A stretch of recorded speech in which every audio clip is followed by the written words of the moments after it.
நீங்க எவ்வளவு பெரிய ஸ்கெட்சப் மாடலரா இருந்தாலும் இந்த கிளிப்பிங் இஷ்யூ தாண்டி தான் வந்திருப்பீங்க. இன்னைக்கு அந்த இஷ்யூக்கான சொல்யூஷன் தான் பார்க்க போறோம். அதனால பெற பசங்களா கண்டிப்பா சப்ஸ்கிரைப் பண்ணிட்டு பாத்துருங்கடா. ஓகே, இப்போ நம்ம சொல்யூஷனுக்குள்ள போலாம்.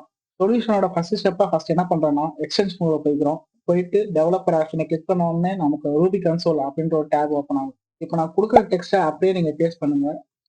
பேஸ்ட் பண்ணி என்டர் பண்ணினா உங்களுக்கு ஒரு டயலாக் பாக்ஸ் வரும். இந்த டயலாக் பாக்ஸ்ல இந்த ஃபோர்ஸ்னு ஒரு செக் பாக்ஸ் இருக்கும். அதை செக் பாக்ஸ் செக் பண்ணீங்கன்னா உங்களுக்கு நியர்னு ஒரு ஆப்ஷன்ல நீங்க ஒன் கொடுங்க. ஒன் கொடுத்து என்டர் கொடுத்தீங்கன்னா இங்கேயே உங்களோட பிரச்சனை வந்து சால்வ் ஆயிடுச்சு. க்ளோஸ் பண்ணி இப்போ நீங்க ஜூம் பண்ணி பாருங்க. உங்களுக்கு வந்து எந்த கிளிப்பிங்குமே ஆகாது. அப்புறம் வெயிட் பண்ணுங்க, இன்னும் ஃபுல் பிரச்சனை முடியல. நம்ம ஜூம் இன் பண்றப்ப எனக்கு ஒன்றும் ஆகலை, ஆனா ஜூம் அவுட் பண்றப்ப எனக்கு கட் ஆகுது அப்படின்னா அதுக்கும் அதே சொல்யூஷன் தான். அதே மாதிரி போய் நீங்க ரூபி கன்சோல்ல போய் கன்சோல் ஓபன் பண்ணி இந்த நியர் பக்கத்துல ஃபார்னு ஒரு ஆப்ஷன் இருக்கு. அந்த ஃபார்ல உங்களால எவ்வளவு முடியுமோ அவ்வளவு அதிகமா நம்பர் கொடுத்து என்டர் கொடுத்தீங்கன்னா இப்போ வந்து உங்களுக்கு அந்த பிரச்சனையும் சால்வ். க்ளோஸ் பண்ணி ஒர்க் பண்ணி பாருங்க, கண்டிப்பா அந்த பிரச்சனையும் இருக்காது. அப்ப நான் கரெக்டா